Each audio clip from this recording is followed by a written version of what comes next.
Buenas tardes tengan todos. Buenas tardes. De verdad les deseo que el Señor les bendiga mucho. Es algo que cada hijo de Dios necesita. Y no porque seamos menos que nadie, sino porque realmente cuando adquirimos la gracia de Dios, realmente entendemos que no podemos vivir a menos que Él siga proveyendo esa gracia constantemente en nuestras vidas. Un poquito raro el micrófono. Está como que muy alto. Bueno, hermano, vamos a comienzo, vamos a inclinar nuestro rostro buscando a nuestro Dios en oración para que Él sea el que tenga el control de todas las cosas. Oremos.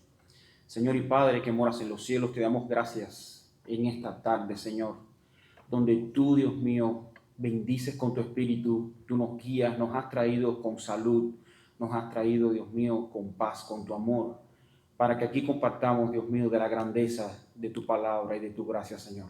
Oh Padre, ayúdanos, bendícenos, quita todo obstáculo que pueda hacer que nosotros adquiramos realmente la bendita palabra tuya, tu conocimiento, Señor, que es de gran estima para nuestra alma, Señor. Oh Padre, sobre todo, que nuestros corazones, que nuestra alma esté anhelante a cada palabra que se dirá en este momento, Señor, en este lugar, que es para beneficio perpetuo de nuestras almas, Señor. En el nombre de Jesús te agradecemos. Amén. Bueno, hermano, seguimos estudiando y espero que hoy sí lleguemos al final de lo que ha sido una gran bendición, es estudiar este primer capítulo de la confesión de fe, y estaremos dando finalización al capítulo referente a las Sagradas Escrituras. Y ya hemos visto, llevamos varios domingos estudiándola y hemos visto lo que es la inspiración, la necesidad que tenemos de las Sagradas Escrituras, y hoy estaremos viendo sobre todo la autoridad, la infalibilidad de las Escrituras, y por lo mismo, ya que es inerrante, ya que es infalible, puede ser tomada con toda claridad para dar veredicto final en cada situación que tengamos dentro de la iglesia. Recuerde que es un libro que la palabra de Dios es suficiente, pero hemos visto que su suficiencia no está dada para hacernos grandes matemáticos, geólogos, no. La suficiencia de Escritura está dada mayormente ¿para qué? Y recuerden que esto es una clase y me gustaría saber, tener participación. Las Sagradas Escrituras son suficientes para... Alguien que tenga respuesta, levante la mano y se le llegue el micrófono, por favor. El manejo de tu vida, de tu propia vida. Sí, esa es una. ¿Alguien más? ¿Son suficientes para? Para sí. La salvación. Para corregir, para redarguir, para enseñar. Para enseñar. Y sí, el hermano Abel dio también una respuesta muy acertada, y es que realmente la veracidad y la necesidad de las Escrituras fue lo que dijo el hermano que necesitamos para encaminar, para centrar nuestros caminos por la ley de Dios, por la gracia de Dios. Ella es una parte muy acertada, pero realmente la claridad de las Escrituras está dada para que sea clara a nuestras vistas el plan de salvación que Dios nos ha dado por medio de su Hijo Jesús. Y el apóstol Pedro habla de que aunque haya muchas cosas muy difíciles de entender, y es que hay temas que por la inspiración de cada cual, Dios reparte dones, Dios no le ha dado la misma revelación a cada cual, y eso estamos claros, estamos claros en eso, pero sin embargo lo concerniente a la salvación del hombre está claramente establecido en la palabra de Dios para que todo aquel que lea y que Dios le traiga entendimiento no tropiece en esa área, sino que él entienda que la linealidad desde el Génesis hasta el Apocalipsis viene dando que el hombre es pecador, necesita un redentor y por medio de Cristo y solo por Él es que nuestros pecados son perdonados y Él es el único puente de nosotros al Padre. Nadie puede venir al Padre si no es a través de mí, dijo el propio Jesucristo. Bueno, viendo esto, vamos a ir directamente ya adentrándonos en el párrafo número 9, donde dice la regla infalible de interpretación de las Escrituras es la propia Escritura. Y aquí hay un punto importante. Si nosotros tomamos, no está mal que nosotros nos apoyemos en otros libros para que de alguna manera poder adquirir más conocimiento acerca del propio tema que estamos estudiando en la palabra de Dios. Pero a la hora de esclarecer un asunto en la palabra de Dios, no debemos ir a libros ajenos a la palabra de Dios, sino que la misma Biblia tiene no solamente la claridad, sino también la autoridad de explicarse ella misma. De hecho, el sábado, ayer estuvimos presenciando una clase y realmente fue de gran bendición ver la conectividad entre el Antiguo Testamento y el Nuevo Testamento, y fue de gran bendición. Y es que, como hemos dicho anteriormente, no solamente que la Biblia se interpreta con la propia Biblia, sino que el Nuevo Testamento es que le arroja la claridad necesaria al Antiguo Testamento. En el Antiguo Testamento vemos las mismas promesas, pero como con un velo que vino a ser esclarecido una vez que en el Nuevo Testamento viene ya el cumplimiento de la promesa. Y me refiero al Nuevo Testamento porque es como lo tenemos escrito, pero ya a través de la venida de Cristo es que viene el cumplimiento de esas promesas. Por supuesto, nosotros, ¿cómo podemos nosotros estar seguros de que eso es verdad? Porque entendemos la autoridad, la claridad, la inerrancia de las Escrituras. La palabra inerrancia, para que le tenga alguna duda, es que no tiene errores. Y es que ella no se contradice con ella misma. Por eso es que uno de los puntos que vieron en el canon, por eso no se puede ser aceptado los libros apócrifos, es que entre ellos mismos cometen errores de interpretación, diciendo cosas que no tienen nada que ver con la linealidad que viene, la línea de pensamiento que viene dando las Sagradas Escrituras. Y vamos a ver algunos textos con respecto a esta primera parte de que la regla infalible de interpretación es las Escrituras, de las Escrituras es la propia Escritura. Un hermano que me busque segunda de Pedro, capítulo 1, versículo 20. ¿Ya lo tienes? Sí, léalo, hermano. Espera el micrófono, por favor, para que el audio quede grabado. Sí, hermanita, mira, tienes el micrófono aquí al lado. Pero ante todo sepan esto, que ninguna profecía de la Escritura es asunto de interpretación personal, pues ninguna profecía fue dada jamás por un acto de voluntad humana, sino que hombres inspirados por el Espíritu Santo hablaron de parte de Dios. Y este texto es una columna súper fuerte para dar testimonio de que la palabra de Dios es infalible. Primeramente, el mismo apóstol Pedro viene hablando de que vamos a analizar las características de este texto.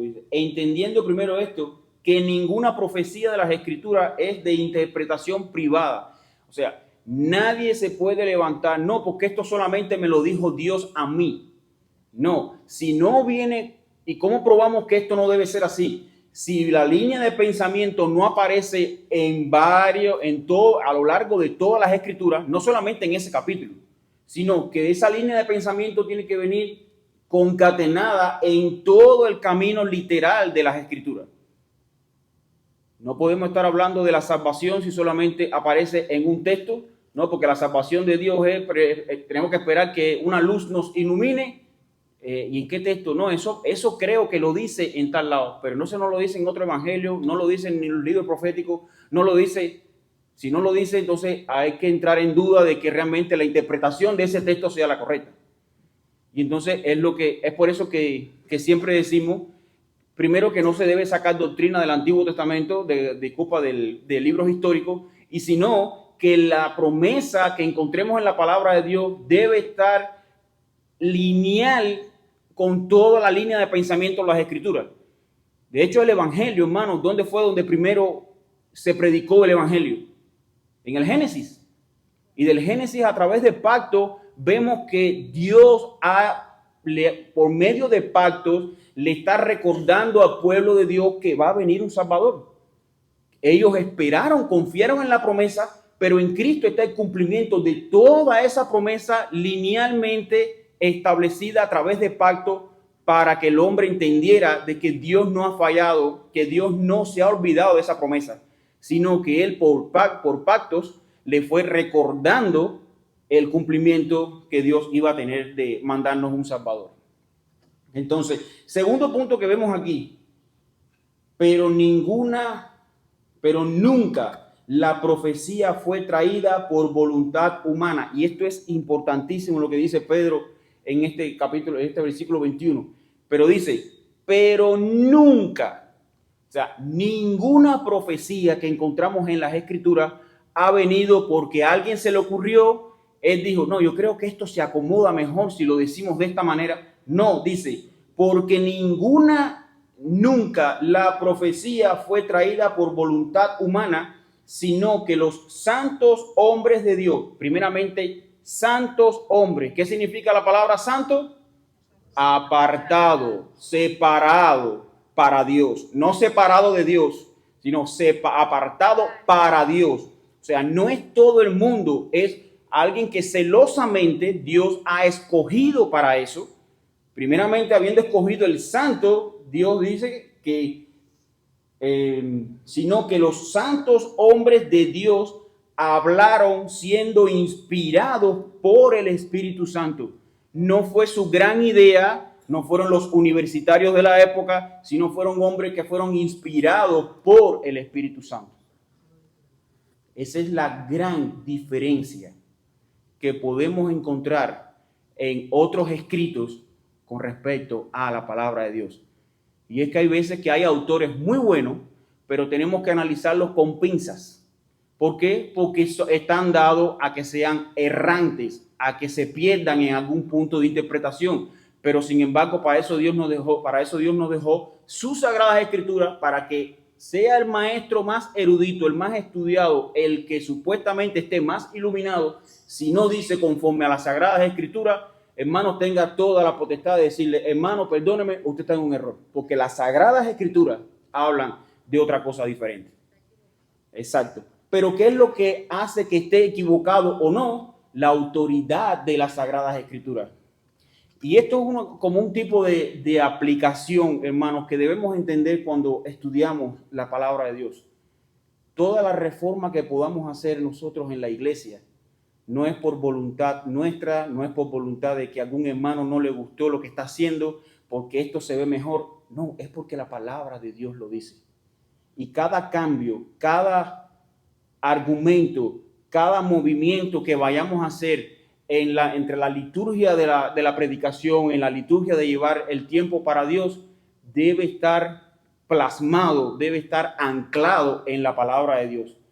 Y como cada uno de nosotros, si profesamos la gracia de Dios y amamos a Dios, debemos por consiguiente amar las Escrituras, obedecer las Escrituras. Y entonces cada cambio, si está en las Escrituras, hermano, aunque a veces nos cueste trabajo creerlas o no, si son escriturales, son reales, y debemos adaptarnos nosotros a lo que dice la palabra de Dios, no a la palabra de Dios a lo que pensamos nosotros. Esa es una regla, hermano, que hace que una iglesia camine en santidad, en salud y en bendición. Cuando nosotros caminamos por donde dice la palabra de Dios, no caminamos por la parte que no dice la palabra de Dios. No, hermano, yo creo que debemos hacer esto, que debemos caminar aquí. ¿Dónde lo dice la palabra de Dios? No lo dice, pero esto se ve bien. No, hermano, discúlpeme. Si no lo dice la palabra de Dios, no creo que debamos tomarlo en cuenta como algo que debamos hacer. Y fíjense, hermano, en el Antiguo Testamento, Dios, poniendo un tema, con respecto a la adoración, Dios no le dejó ni una oración al hombre para su interpretación particular de la manera que se debería adorarlo a él. Él le puso, Dios le dio cada centímetro, pulgada, milímetro de la altura, la anchura, la profundidad del templo, de cada cordón, del lugar de cada artículo, del incienso, de todo, toda la liturgia que se iba a hacer en ese momento. Dios se la dejó, no se la dejó al hombre. Él le decía, escribe aquí, esto se va a hacer así, así y así. ¿Por qué, hermano? Porque nosotros somos dados a cometer errores. Y bueno, ya se acabó el incienso, ¿qué podemos usar? Bueno, aquí tenemos esta tierrita, se parece mucho. No, hermano, recuerde que esto no es para nosotros, esto es para Dios. Nosotros adoramos por un sentido de agradecimiento de lo que Dios hizo por nosotros. Y como somos tan imperfectos, de hecho tuvo que venir Cristo siendo un Dios perfecto, humillarse a la altura del hombre, hacerse hombre y morir para que nosotros hoy podamos adorar a Dios. O sea, nuestra adoración, cada himno que cantemos, cada palabra que leamos, tuvo un costo, y este fue un costo muy alto. Le costó la sangre al Señor Jesucristo. Por tanto, cada adoración, cada acción que tengamos dentro de la iglesia debe ser bien plasmada, bien establecida por la palabra de Dios, a fin de que sea olor fragante a Dios y que Dios nos cuide de estar ofreciéndole fuego extraño como lo ofrecieron los hijos de Aarón. Quiera Dios que el Señor nos siga iluminando, que tengamos la palabra de Dios como escudo, como baluarte, como lumbrera en nuestros caminos, y que no nos apartemos ni a derecha ni a izquierda. Sigue diciendo el párrafo. Por lo tanto, cuando surge alguna duda acerca del verdadero y pleno significado de cualquier pasaje bíblico, significado que no es múltiple, sino uno solo, debe buscarse en otros pasajes que lo hablen más claramente. ¿Ve lo que le estábamos diciendo? Hay algo que está medio turbio, pero bueno, ¿lo dice la Escritura así? No. La propia Escritura tiene la capacidad y la autoridad de estar diciendo lo mismo de una manera clara. Lo que tenemos que hacer, ¿qué? Escudriñar las Escrituras. No es solamente una lectura rutinaria. La hermana quiere decir algo, por favor, que le den en el micrófono. En ese caso, ¿se pueden usar las versiones bíblicas más actuales? Sí, podemos buscar las versiones bíblicas más actuales. De hecho, eso es parte también de la claridad, de buscar claridad en las Escrituras. Hay literatura, yo tengo descargado por una app la versión de 1909 de la Biblia, y a veces es difícil las palabras que decían, no os vituperiáis, y uno se queda, ¿what? Pero sin embargo, ese texto tú lo buscas ahora en la Reina Valera y te dice, no os amedrentéis, no se sientan tristes cuando estén en diversas pruebas, no, ya, vituperiáis, no se sientan agobiados, no se sientan. Entonces es lícito tener varias versiones que puedan esclarecer mejor la interpretación de ese texto. Y si tenemos la opción de tener la Biblia interlineal griego-español, sería una gran bendición, porque ya buscamos directamente la raíz del significado de la palabra que estamos buscando, en el caso que estemos trabajando o estemos leyendo el Nuevo Testamento, porque creo yo que en el Antiguo Testamento no tenemos la traducción de griego a español. Creo que en el Antiguo Testamento no lo tenemos. Bueno, la Septuaginta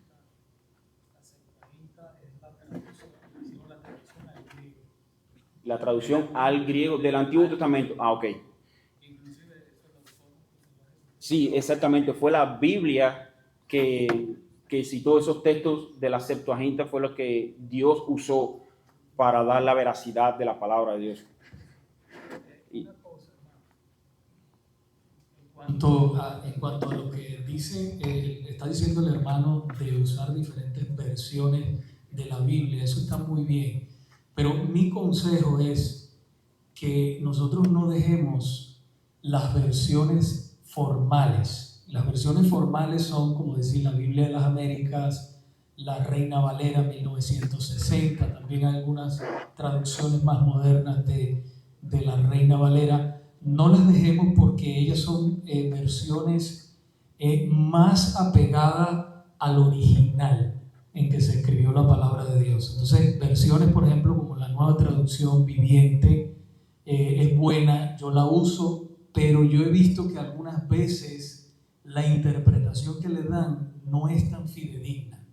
Entonces, inclusive, si usted lee la traducción, los que tienen la traducción, la Nueva Traducción Viviente, si ustedes se dan cuenta, hay versículos que a veces los quitan de ahí.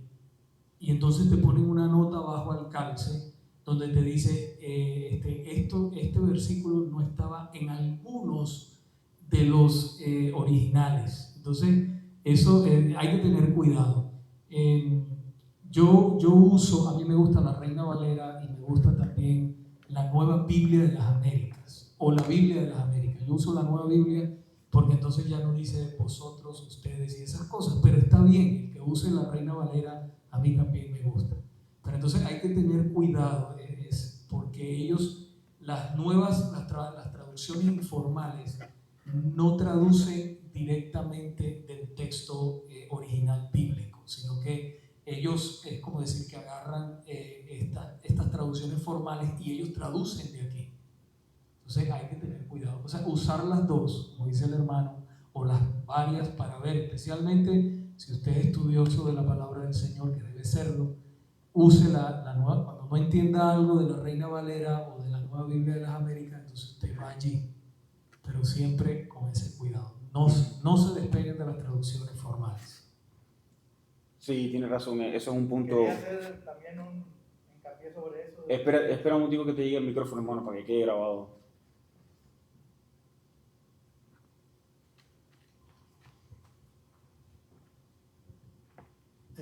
Sí, lo que comentaba sobre eso es de que de hecho viene también un versículo en Apocalipsis 22:19 sobre que dice Dios que deben de tener mucho cuidado porque no se le debe de quitar palabras a la Biblia ni poner de más, porque el Señor lo quitará del libro de la vida. Y eso es sumamente peligroso, por eso debemos de apegarnos más a la palabra de Dios. Ni una jota ni una tilde deberás cambiar. Así Sí, es, lo dice claramente. Y ahí eso responde, hermano, el celo que tiene Dios por la preservación de la palabra. O sea, ahí ustedes ven que no es solamente dice, no, si cambias una oración, si cambias un párrafo, dice, ni una coma, ni una tilde se añadirá o se quitará. Y hay grandes consecuencias con respecto a hacer, dice que vuestros nombres serán borrados del libro de la vida.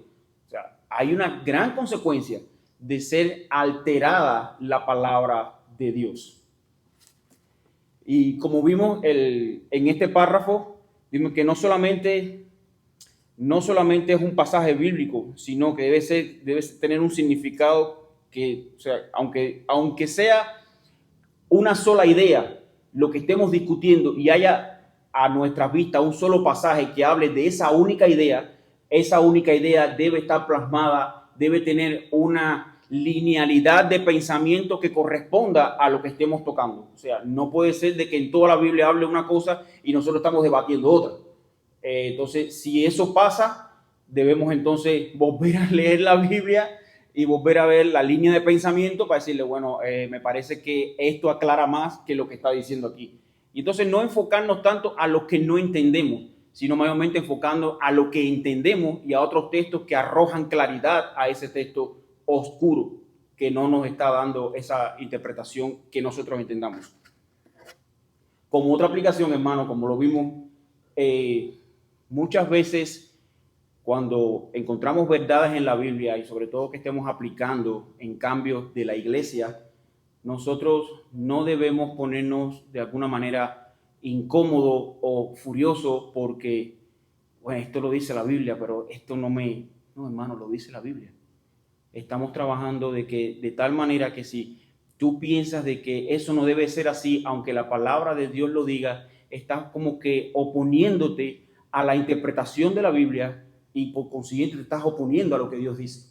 Entonces, más que nada, muchos de nosotros podemos tener algún tipo de duda con respecto a alguna doctrina, pero lo que debemos hacer es entonces pedirle a Dios que nos arroje claridad acerca de este tema y buscar personas que a lo mejor conozcan más de la doctrina, en el caso con nuestro pastor, con algún maestro, con algún hermano que nos pueda ayudar. Pero no debemos como que encerrarnos entre paréntesis y fuera de nuestro paréntesis no es más nada, sino es lo que yo creo que está dentro del paréntesis. No estamos nosotros solamente, la salvación no ha sido de tal manera, ni la revelación ha sido particular a cada uno, sino que aunque Dios reparta dones, pero con respecto a doctrinas fundamentales como perdón de pecados, salvación, deben estar claramente establecidas en la palabra y por ende debemos entenderla claramente cuando la palabra de Dios la dice. ¿Alguna otra aportación? Seguimos entonces. Vamos al párrafo número 10 y dice: el juez supremo por el que debe decidirse todas las controversias religiosas y por el que deben examinarse todos los decretos de concilio, las opiniones de escritores antiguos, la doctrina de hombres y espíritus privados, y en cuya sentencia debemos descansar, no puede ser otro que las sagradas escrituras entregadas por el Espíritu. En dicha escritura, así entregada, nuestra fe se resuelve finalmente. Bueno, si ya llegando a este punto hemos entendido que la palabra de Dios es inspirada por Dios, es guardada por Dios, aplicable a nosotros para guiarnos en el camino, nos revela no solamente nos revela acerca de Dios de una manera global o general, como vemos a través de la creación, sino que lo revela de una manera particular a través de la salvación y muerte de cruz y resurrección para beneficio nuestro. Vemos la autoridad, vemos la claridad, la autenticidad de las escrituras. No cabe más que ponerla como nuestra autoridad suprema con respecto a cualquier tema que vayamos a traer a colación a la iglesia. Si no está en las escrituras, no debemos ponerle nuestra fe ni nuestra confianza. De hecho, ese fueron uno de los 5 puntos que adquirieron los reformadores y los protestantes de solo escritura, porque solo lo que está en la Biblia, no la escritura plus, es solo escritura. Todo lo que está en las escrituras es lo que la iglesia y cada creyente, no solamente clérigos ni personas que estén en alto rango, sino cada creyente debe abrazar, creer y apoyarse en lo que dice las escrituras. Hermanos, nosotros no tenemos una fe ciega. Bueno, esto así lo dice y bueno, lo creo por fe. No, hermano, no lo crea por fe. Créelo porque el Espíritu de Dios lo reveló en las Sagradas Escrituras y lo que tenemos es palabra fiel de Dios. Lo dice la Escritura. No es porque, bueno, así lo han creído. No, así lo creemos porque así lo ha establecido Dios.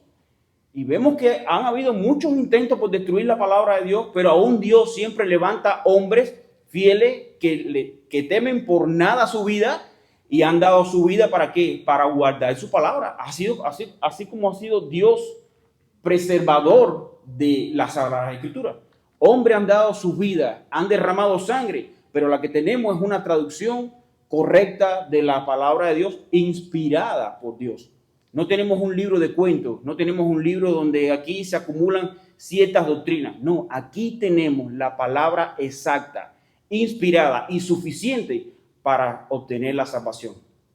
Ese es el propósito de la Sagrada Escritura. Y de hecho, ¿qué es lo que le dijo el Señor Jesucristo en Juan 5:39? Escudriñad las Escrituras, porque en ellas os parece que tenéis la vida eterna y ellas son las que dan testimonio de mí. Y lo importante en este texto, aparte de lo segundo, por supuesto que les parece que tenemos la vida eterna y dan testimonio del Señor, sino que la palabra escudriñad está en imperativo. No, y el imperativo es una orden. No estamos hablando de si tú te sientes feliz, si tú necesitas, trata de estudiar la palabra. No, estudia la palabra, porque ese es el escudo, el baluarte, la pared, el bungalow que te va a guardar ¿de qué? De cualquier artimaña del enemigo. De hecho, tal es así que con qué fue tentado Cristo. Cristo fue tentado en el desierto con las Sagradas Escrituras. Pero ¿cómo puedo ser tentado? Sacando la idea de contexto. No, pero está en la palabra de Dios. Entonces, por eso es que nosotros tenemos que estudiar las Escrituras para que cuando alguien nos saque algo fuera de contexto y quiera convertirlo en un pretexto, poder nosotros decirle, no, hermano, lee los versículos anteriores y los versículos que vienen detrás para que tenga la idea. Yo tuve un amigo que me dijo, no, yo no creo en Cristo porque, mira, aquí lo dice, está en la Biblia, los mayores dignos de conmiseración si solamente ustedes esperan en Jesucristo.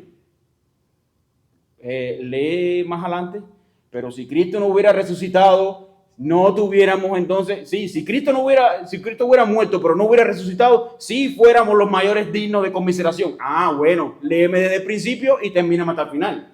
No me saques ese texto de contexto porque ya es un pretexto y un pretexto peligroso.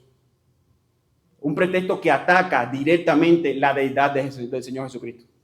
O sea, entonces nosotros debemos estar como afinados a leer la Escritura, pero nunca sacándolo de contexto, sino mayormente leyendo todos los capítulos.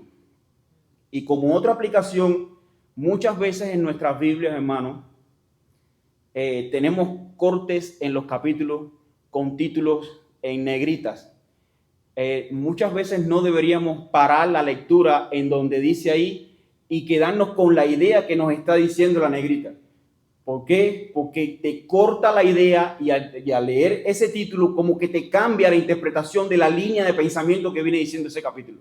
No, si es posible, lea de donde empieza el capítulo hasta donde cierra totalmente la idea. Porque a veces podemos, acuérdense que estos cortes fueron hechos para un acomodo en nuestra lectura, los separaron en versículos y capítulos para un mejor uso de la palabra de Dios. Pero antiguamente se escribía la carta completa. Esto eran cartas. Aquí no se separaba por capítulo. Cuando tú le enviabas una carta a tu familiar, querido amigo, espero que estés bien, capítulo 1. No, tú le escribes la carta completa, con puntos y comas, pero es la carta completa, para que se lleve la idea. Es lo mismo que se escribía así en las Escrituras. Era la carta completa. Estos cortes no están del todo mal, pero como consejo les recomendaría que cuando estudien las Escrituras, que lean, si es posible, la carta completa, porque es una carta. Si es posible, la carta completa. Pero si no, léalo desde donde empieza la línea de pensamiento y pare hasta donde termina la idea. Porque tendemos, hermanos, a veces malinterpretar la palabra de Dios. Sigue siendo la palabra inspirada, pero los que estamos todavía con pecado y con posibles errores de interpretación somos nosotros. Por eso toda palabra de Dios es infalible. Somos nosotros los que tenemos los errores. Entonces, si eso pasa, lo que tenemos que hacer es que volver a releer por el bien de nuestras almas, hermanos.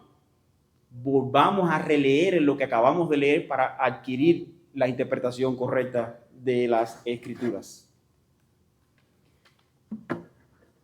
Vamos a buscar, hermanos, unos textos de tal manera para afianzarlo, el párrafo número 10 que acabamos de leer. Alguien que lea Mateos capítulo 22, versículos del 29 al 31. ¿No? Sí.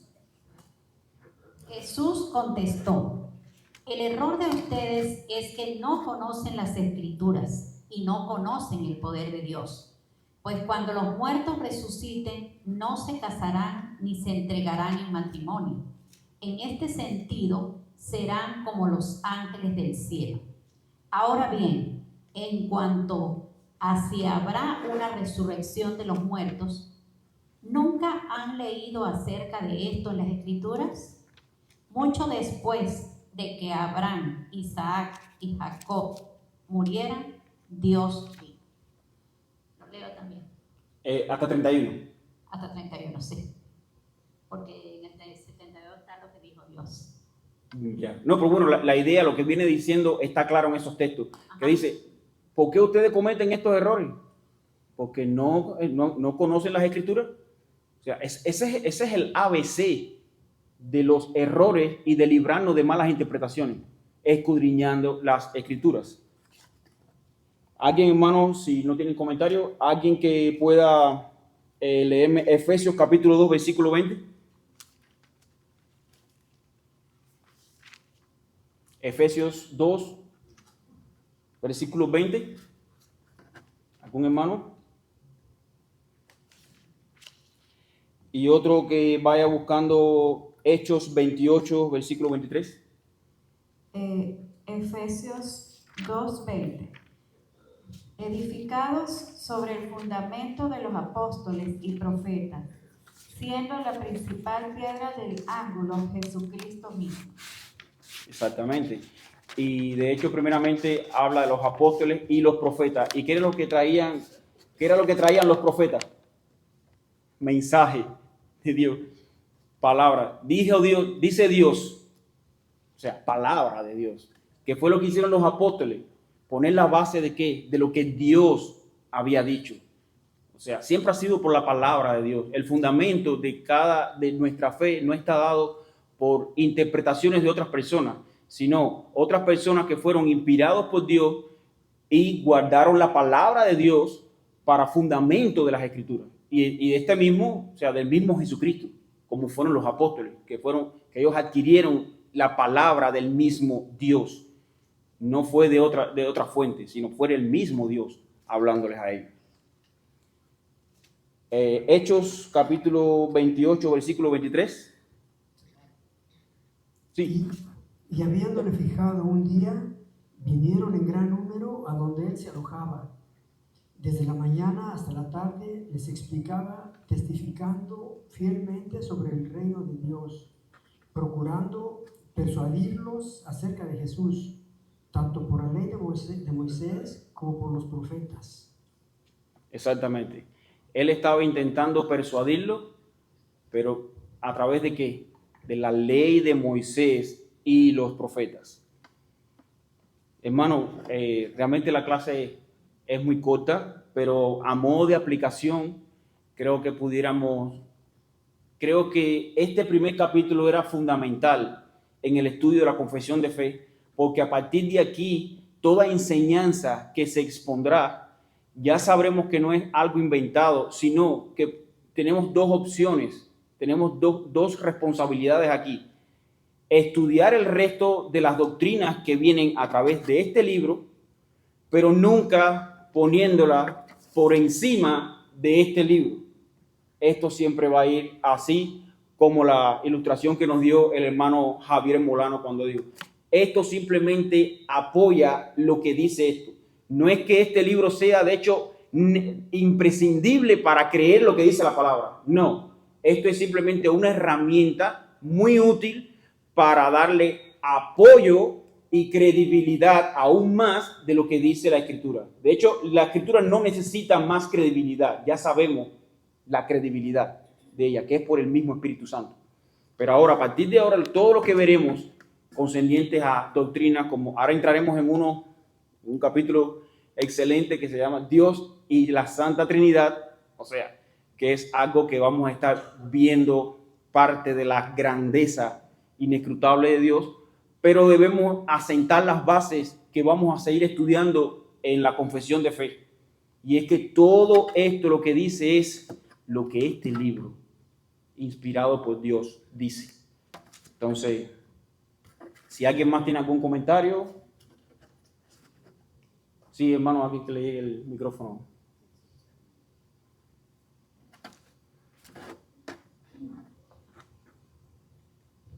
Hermanos, como estamos haciendo, ya hemos terminado este capítulo, es importante recalcar que, como dice Efesios capítulo 2, versículo 20, que estamos fundados sobre el fundamento de los apóstoles y de los profetas.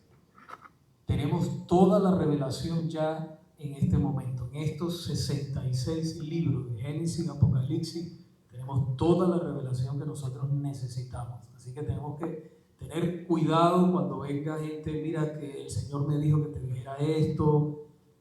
cuando te digan eso, hágale la pregunta: ¿en qué capítulo y en qué versículo de la Biblia está lo que tú me estás diciendo? Entonces, podemos caminar seguros de que toda la revelación de Dios está aquí en la palabra. Sí, sobre todo esa oración romántica. Dios me puso en mi corazón que te dijera. Qué bueno que te lo puso en el corazón, pero dime dónde está en la palabra de Dios. Hermano, espero que ustedes le haya servido de gran ayuda esta primera lección que vemos de las Sagradas Escrituras, la confesión de fe. De hecho, yo estoy seguro que este libro, esta serie de doctrinas, que no es nada más que las doctrinas bíblicas, pero de una manera sistemática y condensada para mejor interpretación de la palabra de Dios, porque muchos errores también dicen, no, porque porque en la Escritura, en la Biblia dice, no, en la Biblia dice muchas cosas, pero debemos entender la manera en que leemos la Biblia, entendiendo que es inspirada, que no es por interpretación privada, sino Dios me ha capacitado también para entender correctamente la palabra de Dios. Y si tenemos algún tipo de duda, pidámoselo a Dios en oración, como dice el pastor Santiago, que muchas veces nosotros, dice, si necesitamos sabiduría, ¿a quién vamos? ¿A la Biblioteca Nacional? No, pidámosela a Dios. Con respecto a las Sagradas Escrituras, pidámosle a Dios que nos ayude a entender la palabra de Dios. Sin más, hermanos, vamos a orar para culminar esta clase. Señor, te damos gracias. Agradecidos profundamente estamos, Señor, por tu iluminación, Señor, por traernos de muerte a vida por medio de tu Espíritu y pagar nuestros pecados por el precio de tu sangre, Señor. Y aquí tú nos dejas caminar solo, sino que nos has dado tu palabra, Señor, para que sea lumbrera a nuestro camino y poder pisar firmes en el peregrinar cristiano, Señor. Oh Padre, ayúdanos con respecto a todo lo que se dirá y alabaremos tu nombre, Señor, para que sea subido como olor fragante delante de tu presencia, Señor. En Cristo Jesús te pedimos todas estas cosas. Amén, Señor.